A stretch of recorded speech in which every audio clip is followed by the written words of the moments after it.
Staff করিতে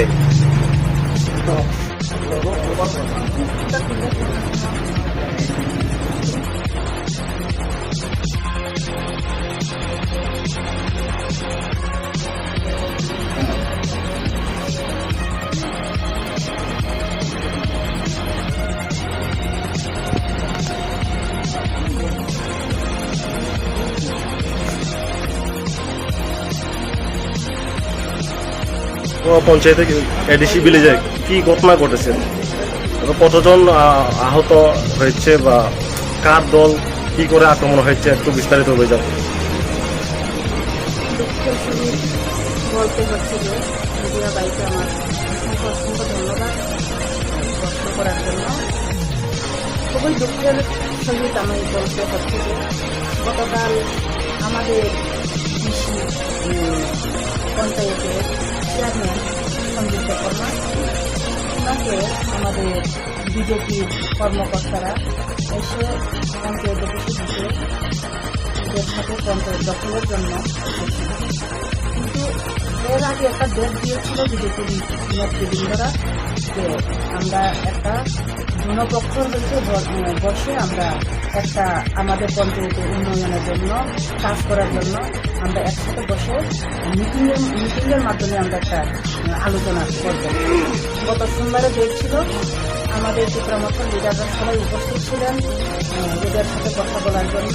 এদেরকে বলা হয়েছে আপনারা 5-6 জন লোক এনে আমরাও 5-6 জন লোক থাকার পরে আমরা এখানে কথাবার্তা আমরা বলবো বলে বলেছিল। কিন্তু ওরা আসে নাই সেদিন, গত সোমবার। গতকালকে 12 তারিখ আমাদের চিত্রমথার যে আমার সাথে একটা মিটিং ছিল, 4টা বিধানসভার সব ব্লক ডিস্ট্রিক্ট সেন্ট্রাল লেভেলের একটা মিটিং ছিল। আমাদের আগরতলা থেকে আগত আমাদের এক্স মিনিস্টার এবং আমাদের চিত্রমথার প্রেসিডেন্ট সহ আরও চিত্রমথার চেয়ারম্যানশিপ সবাই আসছিল ওই জায়গাতে। ওই মিটিংয়ে আমাদের এই পান্ডুয়া পঞ্চায়েতের সব লিডারগণ চিত্রমথার সবাই দিয়েছে। এই পঞ্চায়েত খালি হওয়ার সত্ত্বে আমাদের লোক না থাকার সত্ত্বে বিজেপির লোক এসে পঞ্চায়েতে আক্রমণ করেছে। আমাদের চেয়ারম্যানকে প্রথমত এসে চেয়ারম্যানকে মারপিট করেছে, মাথাতে চাপটা হয়ে মাথাতে ফুলে দিয়েছে। এরপর চেয়ারম্যান পঞ্চায়েত সেক্রেটারি ছিল অফিসে, ওরা এসেছিল। আর এর মধ্যে বলেছিল যে এখানে কথা বলতে হলে জনপক্ষের লোক আসতে হয়, আমাদের তো কোনো লোক প্রিপারেশন ছিল না। ওদের ওই রথ টাক্কাল নিয়ে হাতুড়া নিয়ে এসে পঞ্চায়েত অফিসের মধ্যে আক্রমণ করেছে। প্রথমত আমাদেরকে আঙ্গুল তুলিয়ে বলা হচ্ছে যে ত্রিপুরামথার লোক নাকি রথ লাঠি গদা নিয়ে মারপিট করেছে পঞ্চায়েত অফিসের ভেতরে। পঞ্চায়েত অফিস কিন্তু একটা সরকারি একটা অফিস। এই অফিসের মধ্যে কে লাঠা, কে রড, কে টুকরা, কে দাও টাক্কাল নিয়ে রাখবে, এটি তো সরকারি রুলে কোনো মতেই হয় না। আর এটি পুরা মিথ্যা আমরা প্রমাণ পেয়েছি। আর আমি বলতে চাই বিজেপির নগর পঞ্চায়েতের চেয়ারপারসন গতকাল বলেছে যে 2.5 বছর ধরে ডিসিতে বিজেপি ঢুকতে পারছে না বলে। আমি এর পরিপ্রেক্ষিতে বলতে চাই আমরা এডিসি সরকার আমাদের যদিও ইলেক্টেড না, আমাদের নমিনেটেড সঞ্জিত দেববর্মা এখানে পঞ্চায়েত চেয়ারম্যান আছে, তো ওনার তরফেই আমরা পঞ্চায়েতের আইন উন্নতি সব কিছু আমরা করছি। কিন্তু এখানে রুলিং গভর্নমেন্ট 2023-এর সরকার আসার পর ওরা এসে এখানে একটা হাঙ্গামা তৈরি করতে যাচ্ছে। তাই আমাদের অনুরোধ থাকবে, আমরা চাই এখানে সব জনসাধারণ যাতে উপযুক্ত প্রাপ্য সরকারের প্রাপ্যগুলা পাক, আমরা তাই চাই। তাই ওদেরকে এখানে ইলেকশনের মাধ্যমে যাতে হয়, ইলেকশন না হওয়া অবধি আমাদের এডিসি নির্বাচনের যে নমিনেটেড চেয়ারপারসন ওনার মাধ্যমেই আমাদের কাজ চলবে পঞ্চায়েত। আর এখানে ব্লক লেভেল হইতে বিএসি চেয়ারম্যান বা বিডিও অফিসের বিডিও সাহেবের যে সিগনেচারের মাধ্যমে এখানে আমাদের ডিসি চালাতে পারবো না, আমরা তা মেনে নেব না। কারণ এডিসি এরিয়া এখনো আমাদের হাতে আছে, এডিসি সরকার, এডিসি গভর্নমেন্ট। তাই এডিসি আমরা আমাদের হাতে আমরা রাখতে চাই। আর যদি এমনভাবেই যদি নিতে চাই তাহলে election, DC election, village council election today tomorrow করা হোক। আর আমাদের হাইকোর্টেও আমরা কেস দেওয়া হয়েছে যে আমাদের ভিলেজ কাউন্সিলিং হোক বলে। তাই আমরা দাবি থাকবো ত্রিপুরা গভর্নমেন্টকে, বিজেপি সরকারকে, যে যাতে আমাদের ডিসি ইলেকশন, ডিসি ভিলেজ কাউন্সিলিংটা যাতে তাড়াতাড়ি শীঘ্রই হয়। তাই সবার কাছে আমার অনুরোধ রইব, আর ত্রিপুরা সরকারের তরফ থেকেও আমি অনুরোধ রাখলাম। দার্য করা হচ্ছে।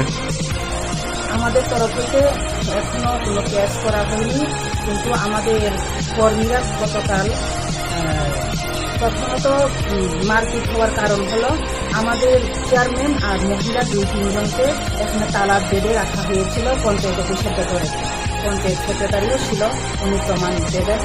পঞ্চায়েত সেক্রেটারি দুনো পার্টির পক্ষ থেকে থানাতে কেস ফাইল এফআইআর করেছে, কিন্তু আমরা ত্রিপুরামথা থেকে এখন কেস ফাইল করিনি।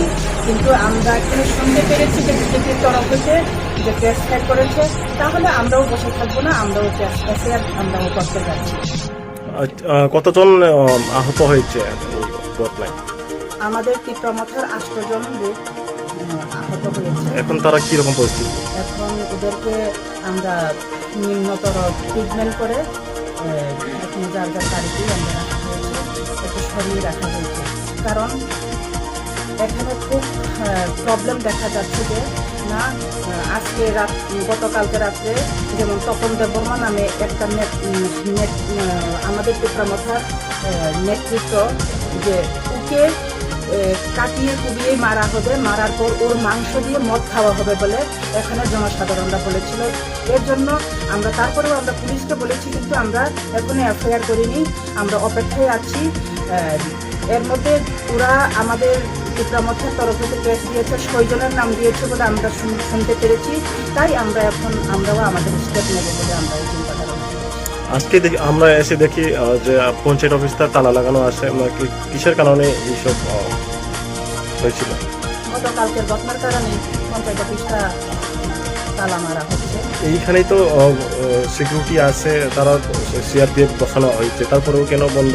অফিসার কেউ আয় না, বা জিআরএস একজন সম্ভাবনা আমরা দেখছি নোটিশে জিআরএস জিওটেক করতে যাচ্ছে, শুধু একজন দিয়েই তারা কি পরিচালনা করছে সরকার? আমি খুবই দুঃখিত এর জন্য। তাই সরকারি কর্মচারীদের কর্তব্যরত যাতে এখানে প্রশাসন যেহেতু আছে, সিআরপিএফ যেহেতু আছে, ওরা যাতে এসে এখানে যার যার অফিস ঠিকমতো চালাতে পারে, তাই আমি অনুরোধ রাখবো সব কর্মচারীদেরকে এসে যার যার দায়িত্ব পালন করার জন্য। তাই গতকাল আবারও আমি বলতে চাই, আমাদের লোক খুবই কম ছিল। আমরা আমবাসাতে মিটিংয়ে যাওয়ার সূত্রে আমাদের এখানে লোক না থাকার কারণে গতকাল ওরা এখানে একটা হাঙ্গামা তৈরি করেছিল। তাই আমরা আমবাসাতে মিটিংয়ে সবাই গিয়েছে, ওরা ময়দান খালি, এইভাবেই তারা 70 জনের মতন এসে মহিলা পুরুষ মিলে সবাই এখানে আক্রমণ সৃষ্টি করেছে পঞ্চায়েত অফিসে। অথচ আমাদের কোনো লোক ছিল না, আমরা 6-7 জন লোক ছিল। এরপরে শোনার পরে আমরা 25 থেকে 30 জনের মতন আমরা একত্র হয়েছে।